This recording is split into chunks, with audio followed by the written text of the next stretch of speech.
नमस्कार। औद्योगिक प्रशिक्षण संस्थानों के व्यवसाय कारपेंटर के विषय सैद्धांतिक की पाठ्यचर्या में अंकित प्रसंग फिटिंग टूल्स पर आपको आज मैं प्रशिक्षण प्रदान करूंगा।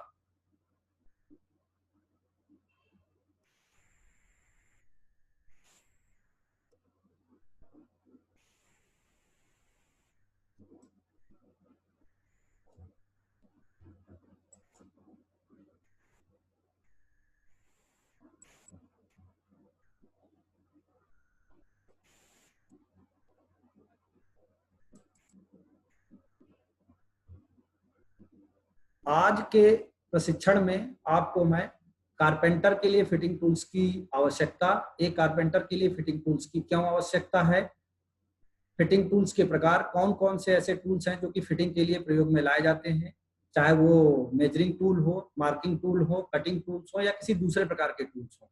मार्किंग करने के लिए चिन्हन टेबल की आवश्यकता होती है, उस पर डिस्कस करेंगे। बेंच वाइज का प्रयोग, बेंच वाइज कहाँ पर प्रयोग में लाई जाती है और किस तरीके से बेंच वाइज का प्रयोग किया जाता है। क्लैंप्स क्या होते हैं, क्लैंप्स को कहाँ कहाँ प्रयोग में लाया जाता है। ड्रिल बिट क्या होते हैं, ड्रिल बिट से हमें ज्यादातर होल बनाने के लिए आवश्यकता होती है और इसको हम ड्रिलिंग मशीन पर प्रयोग करते हैं। फिटिंग कार्य में टैप्स और डाई का क्या प्रयोग है। नट बोल्ट एवं वाशर बंधक के रूप में प्रयोग में लाए जाते हैं और स्क्रू भी, इनके विषय में भी चर्चा करेंगे। अंत में प्रशिक्षण का सारांश और ये जो मटेरियल लिया गया है इसके बारे में भी चर्चा करेंगे। तो सबसे पहले कि फिटिंग टूल्स, एक कारपेंटर के लिए फिटिंग टूल्स की आवश्यकता। तो एक जो कारपेंटर होता है उसके लिए जॉइंट बनाना, कारपेंटर बेसिकली क्या है, बढ़ईगिरी। बढ़ईगिरी ज्यादातर काम उसमें लकड़ी का होता है।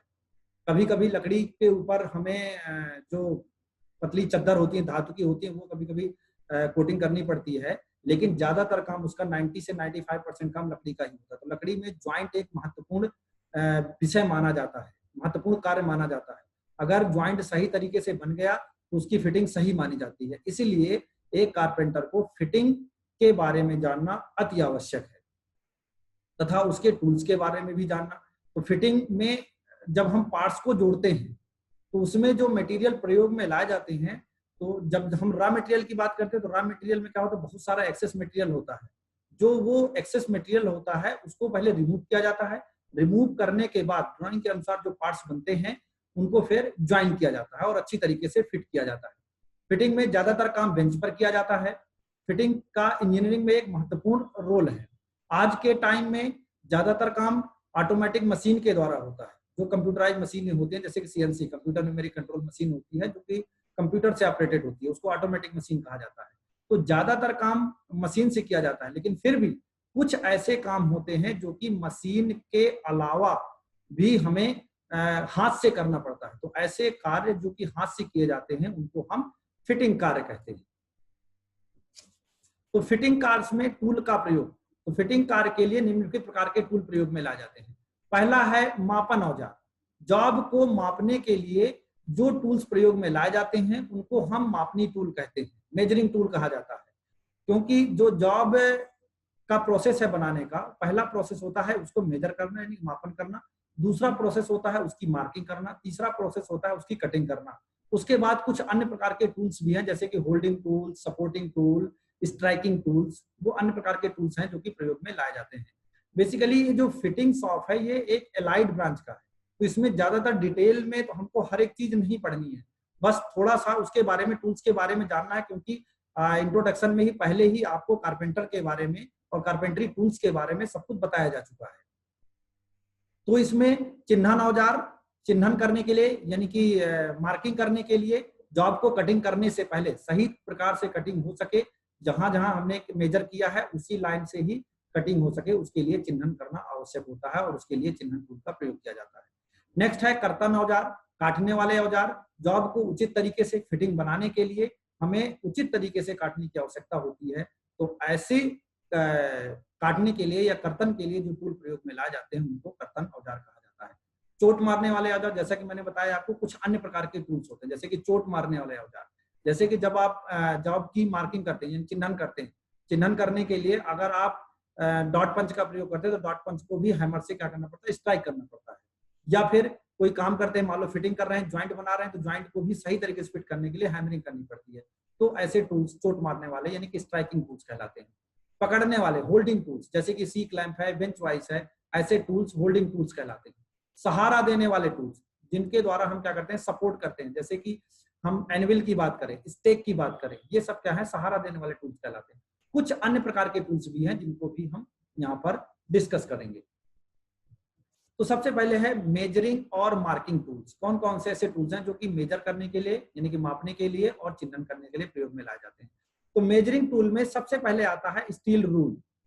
स्टील रूल एक साधारण स्टील का बना हुआ एक कह सकते हैं कि सीधी स्ट्रेट लाइन का बना होता है, जिसमें कि पैमाना बना होते हैं। उसे मिलीमीटर में, सेंटीमीटर में, इंचेज में कई प्रकार से उसमें डिवाइडेड होते हैं।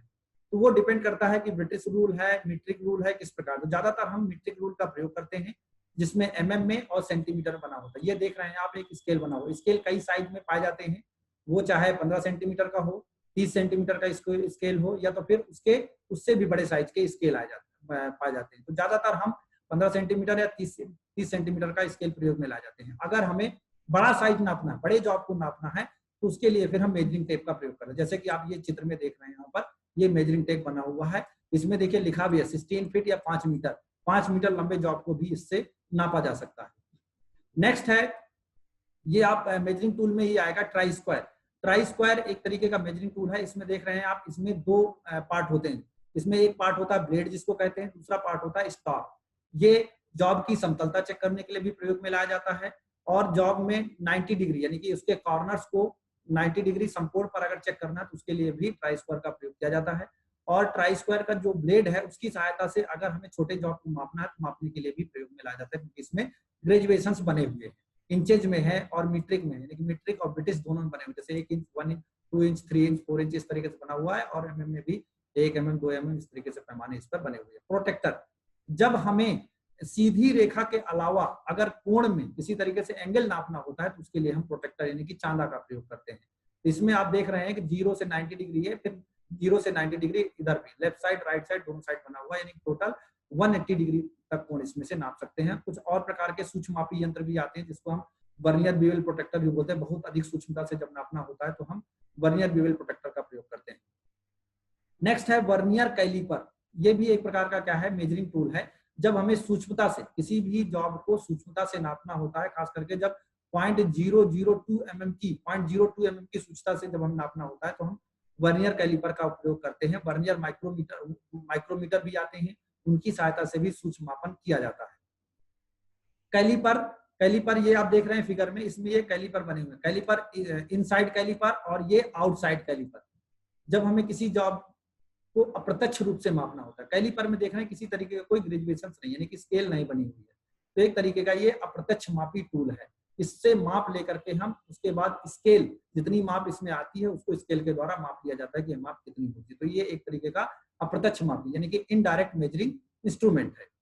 स्क्राइबर, जब हम मेजरिंग कर लेते हैं तो मेजरिंग करने के बाद हमें क्या करना होता है, एक चिन्हन करना होता है। एक कह सकते हैं कि हमें टेम्परेरी मार्किंग करनी होती है। उस टेम्परेरी मार्किंग करने के लिए या लाइन खींचनी होती है तो हम स्क्राइबर का प्रयोग करते हैं। ये देखिए इस फिगर में ये स्क्राइबर है। स्क्राइबर में इसका एक पॉइंट बिल्कुल स्ट्रेट है, दूसरा पॉइंट बेंट है, 90 डिग्री पर है। जब हमें 90 डिग्री पर मापन कर लाइन खींचनी होती है तो ये वाला सिरा यूज करते हैं, और सीधी रेखा के लिए फिर हम ये वाला पॉइंट, स्ट्रेट पॉइंट जो होता है उसको प्रयोग में लाते हैं। डिवाइडर, जब हम किसी जॉब को मापते हैं या सर्किल खींचना होता है या उसको डिवाइड करना होता है, 2 पार्ट में डिवाइड करना हो या किसी आर्क लगाना हो यानी चाप बनानी हो, तो फिर हम इस टूल का प्रयोग करते हैं जिसका नाम है डिवाइडर। डॉट पंच, जब हमें परमानेंट मार्किंग करनी होती है, यानी कि स्क्राइबर के बाद जब हमने लाइन खींच लिया उसको विटनेस मार्क बनाना होता है परमानेंट। जब हम कटिंग करते हैं तो स्क्राइबर से लाइन खींची हुई हो सकता है कटिंग करते समय वो लाइन मिट जाए, हट जाए, तो फिर आपको कटिंग करते समय दिक्कत होगी, प्रॉब्लम होगी। तो परमानेंट मार्किंग करने के लिए कि एक विटनेस मार्क बनाने के लिए हम डॉट पंच का प्रयोग करते हैं। डॉट पंच की सहायता से हम उसमें परमानेंट मार्किंग कर लेते हैं। सेंटर पंच, जब हम किसी जॉब में होल करना होता है या सेंटरिंग करनी होती है, कोई सर्किल ड्रॉ करना होता है, तो उसके लिए फिर हम एक मार्किंग करने के लिए टूल प्रयोग में लाते हैं जिसका नाम है क्या, सेंटर पंच। डॉट पंच में एंगल जो होता है 60 डिग्री का होता है, सेंटर पंच में एंगल 90 डिग्री का होता है, तो ये ज्यादा गहरा निशान बनाता है। नेक्स्ट टूल है कर्तन। कर्तन औजार और अन्य औजार, कर्तन के साथ दूसरे यानी कटिंग टूल्स। जब हम मेजरिंग कर लेते हैं, मार्किंग कर लेते हैं, उसके बाद हमें जॉब को कटिंग करने की आवश्यकता होती है। तो कटिंग करने के लिए भी बहुत टूल्स प्रयोग में लाए जाते हैं। जैसे क्या है इसमें हेक्सा। हेक्सा हेक्सा एक ऐसा टूल्स है जो कि पार्ट्स को जॉब को पार्ट्स के रूप में या छोटे छोटे भागों के रूप में आसानी से कट कर सकता है। इसमें हेक्सा में ये हेक्सा का फ्रेम है और ये हेक्सा का हैंडल है, ये हेक्सा की ब्लेड है। और हेक्सा कई साइज में आते हैं। एक्चुअली जो हेक्सा होते हैं वो फिक्स फ्रेम हेक्सा होता है, एक होता है वेरिएबल फ्रेम हेक्सा, यानी कि उसका जो फ्रेम है ब्लेड की साइज के अनुसार छोटा या बड़ा उसको एडजस्ट कर सकते हैं, जिसको हम एडजस्टेबल फ्रेम हेक्सा भी बोलते हैं। एक होता है डीप ग्रूव हेक्सा। जब हमें बहुत ज्यादा गहराई में कटिंग करनी होती है तो साधारण हेक्सा से कटिंग नहीं होती, क्योंकि उसका फ्रेम फिर जॉब पर टच करने लगता है, तो आगे गहराई में कटिंग नहीं होती है।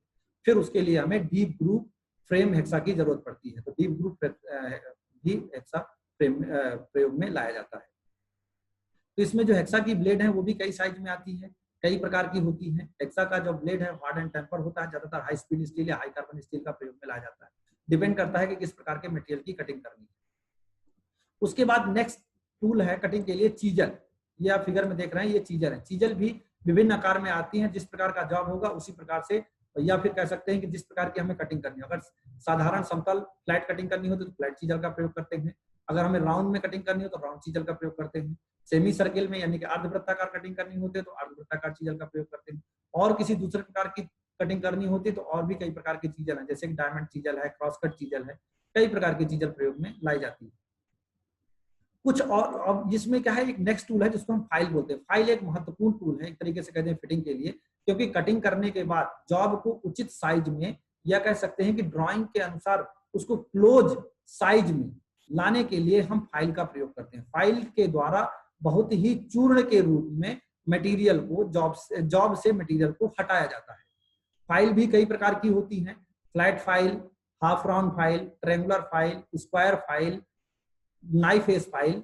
वो डिपेंड करता है कि किस प्रकार की हमको कटिंग करनी है या किस प्रकार का जॉब बनाना है या फाइनल शेप किस प्रकार का देना है। अगर हमें वर्गाकार शेप देना है तो हम उसके लिए हम स्क्वायर फाइल का प्रयोग करेंगे, वर्गाकार फाइल का प्रयोग करेंगे। अगर हमें ट्रायंगुलर शेप देना है तो ट्रायंगुलर फाइल का प्रयोग करेंगे। हाफ राउंड अर्धवृत्ताकार शेप देना है तो अर्धवृत्ताकार फाइल, गोलाकार शेप देना है तो गोलाकार फाइल का प्रयोग करेंगे। तो इस तरीके से फाइल को शेप के अनुसार विभिन्न प्रकार से वर्गीकृत किया जा सकता है। फाइल के कुछ पार्ट्स, फाइल के जो पार्ट्स है विभिन्न भाग ये हैं। ये फाइल का हैंडल कहलाता है। हैंडल के ऊपर एक गोलाकार छल्ला लगा होता है ताकि जो फाइल का टैंग है वो सही तरीके से टाइटली फिट रहे और हैंडल टैंग से बाहर न निकले, तो उसको फेरूल बोला जाता है। फाइल का ये पार्ट शोल्डर होता है जहां से हील खत्म होता है। फाइल का जितने लंबाई में फाइल के दांते होते हैं वो पूरी बॉडी कहलाती है। बॉडी में भी कुछ पार्ट्स होता है जैसे कि फेस है, एज है, टिप है। तो फाइल में single cut file, double cut file, कई प्रकार की फाइल आती है, rough file, rest cut file. दांतों की संख्या के अनुसार कई प्रकार से फाइल को वर्गीकृत किया जाता है। अब कुछ आगे टूल्स हैं जो कि चोट मारने वाले टूल्स कहलाते हैं। चोट मारने वाले टूल्स में जैसे कि ball pin hammer, ball pin hammer है, क्रॉस पिन हैमर है और स्ट्रेट पिन हैमर है। इनका अलग अलग तरीके से फिटिंग में प्रयोग में लाया जाता है इन हैमर्स का। उसके बाद है चिन्हन टेबल। जब हम किसी भी जॉब की मेजरिंग करते हैं और मार्किंग करते हैं तो उसको रखने के लिए एक उचित प्लेटफॉर्म की आवश्यकता होती है। तो प्लेटफॉर्म ऐसा ना हो कि अनइवन हो, यानी कि ऊंचा नीचा हो या खुरदरा हो। अगर ऊंचे नीचे या खुरदरे में जॉब को आप रखेंगे तो जॉब सही तरीके से या समतल रूप से नहीं रख पाएगा। तो जब आप मेजर करने जाएंगे या मार्किंग करने जाएंगे तो सही तरीके से नहीं हो पाएगा। तो इसके लिए फिर हमें एक टेबल की आवश्यकता होती है, जो कि एक क्या होती है, अच्छी तरीके से स्मूथ की हुई या पॉलिश की हुई टेबल होती है। ज्यादातर यह कास्ट आयरन की बनाई जाती है या स्टील की भी बनी होती है। आजकल मार्किंग टेबल ग्रेनाइट की भी आने लगी हैं, जो कि बहुत ज्यादा हाई क्वालिटी की फिनिशिंग होती है उसमें। और यह जो टेबल होती है ये एक मृदु इस्पात यानी माइल्ड स्टील का बना हुआ स्टैंड रहता है। जैसे आप देख रहे हैं ये स्टैंड बना हुआ है, ये ऊपर का क्या है, ये टेबल है। इस माइल्ड स्टील के बने हुए स्टैंड के ऊपर ये रखी रहती है। फर्श से कुछ ऊंचाई पर होती है, ज्यादातर इसकी ऊंचाई 75 सेंटीमीटर के आसपास रखी जाती है, जिससे कि कोई भी व्यक्ति उस पर रख करके जॉब को आसानी से मेजरिंग और मार्किंग कर सकता है। प्लेट की जो सरफेस प्लेट होती है या चिन्हन टेबल होती है, मार्किंग टेबल होती है, इसकी ऊपरी सतह को अच्छी तरीके से मशीन करके समतल बनाया जाता है और जो भी वस्तुएं होती हैं या जॉब होता है उस पर इस पर रख करके रूल की सहायता से, डिवाइडर की सहायता से या कैलिपर की सहायता से मार्किंग की जाती है। और पंच द्वारा इसको स्थायी मार्किंग करने के लिए चाहे तो इसका प्रयोग कर सकते हैं मार्किंग टेबल का, नहीं तो एनुअल पर रख करके भी उसको आसानी से स्थायी मार्किंग की जा सकती है उसमें। नेक्स्ट है बेंच वाइज। बेंच वाइज क्या होता है, बेंच वाइज के क्या प्रयोग है? तो बेंच वाइज एक प्रकार का होल्डिंग टूल है। जब भी हम किसी जॉब की कटिंग करते हैं, फाइलिंग करते हैं, तो उसको होल्ड करने के लिए, टाइटली पकड़ने के लिए एक टूल की आवश्यकता होती है। उस टूल का नाम है बेंच वाइज। ये आप देख रहे हैं फिगर में, ये टूल है बेंच वाइज। ये एक प्रकार की साधारण बेंच वाइज है। बेंच वाइज कई प्रकार की होती है, विभिन्न प्रकार के एंगल में सेट करने के लिए अलग प्रकार की बेंच वाइज होती है, जिसको हम घूर्णी बेंच वाइज कहते हैं। आजकल ऐसी बेंच वाइज आने लगी है जो कि किसी भी एंगल में जॉब को सेट करके आराम से आप कार्य कर सकते हैं, जिसको हम यूनिवर्सल बेंच वाइज भी बोलते हैं। क्योंकि ये जो साधारण बेंच वाइज है, इसमें जॉब को एक साइड से जब आप कटिंग करेंगे, दूसरी साइड से कट करना है, तो फिर जॉब को बेंच वाइज से खोलना पड़ता है, उसके बाद निकाल करके फिर दूसरी साइड से बांधना पड़ता है। तो उसमें समय थोड़ा सा क्या होता है कि ज्यादा लग जाता है। लेकिन जब आप यूनिवर्सल बेंच वाइज का प्रयोग करते हैं तो सिर्फ बेंच वाइज को घुमा दीजिए बेस से, ये जो बेस है बेंच वाइज का, यहाँ से घुमा करके उसको आसानी से आप सेट कर सकते हैं अपने अनुसार, अपने कार्य के अनुसार। तो बेंच वाइज यहाँ आप देख सकते हैं कि बेंच वाइज एक प्रकार का यांत्रिक उपकरण है जिसे किसी भी चीज को, यानी किसी भी जॉब को कसकर पकड़ने के लिए इस्तेमाल किया जाता है, ताकि उस पर आसानी से काम किया जा सके। बेंच वाइज में दो समांतर जबड़े होते हैं, एक स्थिर जबड़ा होता है और दूसरा जो कि एक फिक्स जबड़ा होता है, जिसको पेच और लीवर की सहायता से अंदर और बाहर किया जा सकता है। एक स्थिर जबड़ा है और दूसरा होता है मूवेबल जबड़ा। ये मूवेबल जबड़ा है, ये यहाँ पर एक लीवर लगा हुआ है, इस पर ये जो लगा हुआ ये स्पिंडल लगा हुआ। आप देखिए इसका क्रॉस सेक्शन दिख रहा है, ड्राइंग फ्री हैंड ड्राइंग दिख रही है, ये स्पिंडल है। स्पिंडल पर इसमें ये देखिए चूड़ियां कटी हुई, ये चूड़ियां जो होती हैं वर्गाकार चूड़ियां होती हैं। ये अब ये जो अंदर चूड़ियां हैं, चूड़ियों को चलाने के लिए एक नट लगा होता है, ये आप देख रहे हैं यहाँ पर, ये जो ये नट है, इस नट को हम बॉक्स नट बोलते हैं। ये फास्फर ब्रॉन्ज का बना होता है, जो कि स्पिंडल इस नट पर चलता है, और इस नट पर चलने से ये जो इसका मूवेबल जा है बेंच वाइज का, ये आसानी से आगे पीछे मूव कर सकता है, और बेंच वाइज के साइज के अनुसार इसको हम एडजस्ट कर सकते हैं, और जॉब की साइज के अनुसार ही ये एडजस्ट कर सकते हैं आसानी से, और जॉब को टाइट कर सकते हैं। बेंच वाइज को ज्यादातर कास्ट स्टील या फिर मैलिएबल कास्ट स्टील से बनाया जाता है, लेकिन अधिकतर जो बेंच वाइज है वो ज्यादातर कास्ट आयरन के बनाए, क्योंकि ज्यादातर इसमें इंपैक्ट लोडिंग लगती है, इसलिए बेंच वाइज ज्यादातर कास्ट आयरन के ही बनाए जाते हैं। उसके बाद है क्लैंप्स। बेंच वाइज एक होल्डिंग डिवाइस है, दूसरी होल्डिंग डिवाइस है। जब हम दो या दो से अधिक, बेंच वाइज में तो एक जॉब को दो जॉब को अलग अलग तरीके से बांध सकते हैं, लेकिन जब दो जॉब को एक साथ मिला करके बांधना होता है तो उसके लिए हम क्लैंप्स का प्रयोग करते हैं। तो आप देख सकते हैं यहाँ पर ये क्लैंप्स है, ये क्लैंप्स है। इनको हम सी क्लैंप दो प्रकार के होते हैं, एक सी क्लैंप होता है, एक साधारण क्लैंप, यानी कि पैरेलल होते हैं, जब हम पैरेलल तरीके से पकड़ना होता है। सी क्लैंप सी आकार का बना हुआ होता है, इसके भाग में एक स्क्रू होता है और एक फ्रेम होता है, दूसरा हैंडल होता है। हैंडल से हम क्या करते हैं, घुमा करके इसको आसानी से चलाते हैं। जैसे कि ये फिगर फ्री हैंड स्केच देख सकते हैं, ये हैंडल होता है, ये इसका स्क्रू है जिसको स्पिंडल भी बोला जाता है, ये इसका फ्रेम कहते हैं। ये जबड़े हैं दोनों, इन जबड़ों के बीच जॉब को पकड़ा जाता है आसानी से। तो अगर जॉब बड़ा है तो आप 2 सी क्लैंप का प्रयोग कर सकते हैं, 3 सी क्लैंप का प्रयोग कर सकते हैं। जॉब छोटा है तो 1 सी क्लैंप से भी 2 जॉब को आसानी से पकड़ सकते हैं। ये जो ज्यादातर जो सी क्लैंप है, सी क्लैंप के जो हत्थे हैं मृद इस्पात के बनाए जाते हैं, फ्रेम ढलवा लोहे का बनाया जाता है। उसके बाद है समांतर क्लैंप। ये जो समांतर क्लैंप है इनको टूल मेकर्स क्लैंप भी कहा जाता है। जो टूल बनाने होते हैं इनको टूल मेकर क्लैंप भी कहा जाता है। इसमें 2 जबड़े होते हैं और 2 स्क्रू भी लगे होते हैं। आप देख सकते हैं यहाँ पर ये 2 स्क्रू लगे, एक स्क्रू ये है और एक स्क्रू ये है, एक जबड़ा इसका ये है और दूसरा जबड़ा ये है। ये ज्यादातर मृदु इस्पात या हाई कार्बन स्टील के बनाए जाते हैं। इनका अधिकतर प्रयोग मार्किंग, ड्रिलिंग, मशीनिंग, सोल्डरिंग व ब्रेजिंग करने के लिए जब करते हैं तो 2 या 2 से अधिक भागों को क्लैंप करने के लिए प्रयोग में लाया जाता है। तो इस प्रकार ये साधारण क्लैंप है, या जिसको हम समांतर क्लैंप भी कहते हैं। उसके बाद है इसमें कुछ अन्य प्रकार के टूल्स हैं, ये भी जैसे कि ड्रिल बिट है। ड्रिल बिट भी एक प्रकार का क्या है, कटिंग टूल है। लेकिन जब हमें गोलाकार छिद्र बनाने होते हैं, राउंड शेप में होल करना होता है, तो उसके लिए हम ड्रिल बिट का प्रयोग करते हैं। और ड्रिल बिट जिस मशीन में प्रयोग में लाई जाती है उसको हम ड्रिल मशीन कहते हैं। और ये जो पूरा प्रोसेस है होल करने के लिए, उसको हम ड्रिलिंग प्रोसेस कहते हैं। तो ड्रिल बिट एक प्रकार का क्या है, कटिंग टूल ही है, जिसकी सहायता से हम क्या करते हैं, गोल आकार के छिद्र बनाते हैं। इसका प्रयोग ड्रिल मशीन की सहायता से ही किया जाता है। और ड्रिल बिट प्रायः हाई कार्बन स्टील या हाई स्पीड स्टील के बनाए जाते हैं। ड्रिल बिट में कई प्रकार के ड्रिल बिट होते हैं, जैसे कि चपटा बर्मा। जैसे आप देखते होंगे कि जो जमीन को होल करना होता है, जमीन में जैसे कि पंपिंग सेट वगैरह बनानी होती है, बोर करना होता है, तो उसके लिए ज्यादातर हम चपटे बर्नर का प्रयोग करते हैं। उसके बाद है straight fluted drill. Straight flute drill का भी उसी तरीके से प्रयोग किया जाता है। टेपर सैंक ड्रिल, जहां पर हम स्ट्रेट सैंक ड्रिल का प्रयोग नहीं कर सकते जब ज्यादा डायमीटर, क्योंकि मशीन का साइज लिमिटेड होता है, तो उस लिमिटेड साइज में जब हम स्ट्रेट फ्लूटेड ड्रिल यानी कि स्ट्रेट फ्लूटेड ड्रिल के लिए चक्का प्रयोग करते हैं, ड्रिल चक्का, तो ड्रिल चक्का साइज जब लिमिटेड होता है उसके लिए फिर हमें क्या करना होता है कि ड्रिल बिट को अगर डायरेक्ट स्पिंडल में लगाना है, सॉकेट में लगाना होता है, तो हम टेपर सैंक ड्रिल का प्रयोग करते हैं। इसका जो, क्योंकि जो ड्रिल बिट के भाग हैं, इस भाग को हम बॉडी बोलते हैं, इस भाग को सैंक बोलते हैं। सैंक का भाग क्या होता है, प्लेन होता है, उसमें कोई खांचे या ग्रुप्स नहीं कटे होते, जबकि बॉडी में खांचे या ग्रुप्स कटे होते, जिनको हम फ्लूट्स बोलते हैं। उसके बाद है नेक्स्ट है tape centre drill. Centre drill जब हमें होल करना होता है, तो होल करने से पहले एक मार्किंग करनी होती है, उसके लिए हम सेंटर ड्रिल का प्रयोग करते हैं। ये देखिए, ये एक सेंटर ड्रिल है, ये इसमें पॉइंट बना हुआ है, सेंटर ड्रिल कहलाता है। उसके बाद है ट्विस्ट ड्रिल, मरोड़ी बर्मा जिसको कहा जाता है, मरोड़ी बर्मा यानी कि ट्विस्ट ड्रिल। ट्विस्ट ड्रिल के जो फ्लूट्स होते हैं, देखिए ये स्ट्रेट फ्लूट है, ठीक, और इसमें भी ये जो टेपर सैंक ड्रिल है, इसमें भी क्या है, फ्लूटेड ट्विस्टेड है, यानी कि घुमावदार है, किसी एंगल में होंगे, हेलिकल शेप में होंगे, तो ऐसे ड्रिल को हम मरोड़ी बर्मा या फिर ट्विस्ट ड्रिल बोला जाता है। इसके भाग हैं, जैसे कि बॉडी है, ये कटिंग एज है, ये लैंड है, इसमें ये फ्लूट्स हैं, और ये जो प्लेन भाग होता है ये सैंक कहा जाता है। सैंक को हम ड्रिल चक में होल्ड करके टाइट करके अच्छी तरीके से फिर हम ड्रिलिंग करते हैं। उसके बाद है टैप्स एंड डाइज। टैप्स और डाइज फिटिंग टूल्स में जब हम किसी भी जॉब को फिट करना होता है, तो फिट करने के लिए जरूरी नहीं है कि उनमें होल कर दिया जाए और जॉब को आपस में फिट कर दिया जाए, उसके द्वारा ही फिट हो। कई बार क्या करना पड़ता है, होल करना पड़ता है, फिर उसको नट बोल्ट के द्वारा या किसी दूसरे फास्टनर के द्वारा, दूसरे बंधक के द्वारा उसको जोड़ने की आवश्यकता होती है।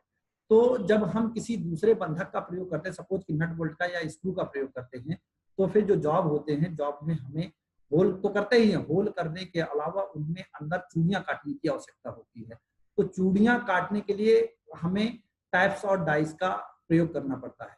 तो टैप्स, अगर जॉब के अंदर चूड़ियां काटनी पड़ती है, जॉब के अंदर चूड़ियां काटनी पड़ती हैं, तो उसके लिए हम टैप्स का प्रयोग करते हैं।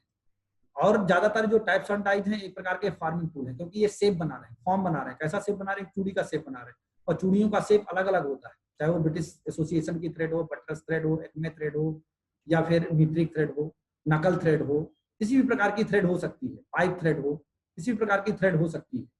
तो जब हम एक आकार बनाते हैं, तो उसको फिर हम फार्मिंग कह देते हैं कि एक आकार बना।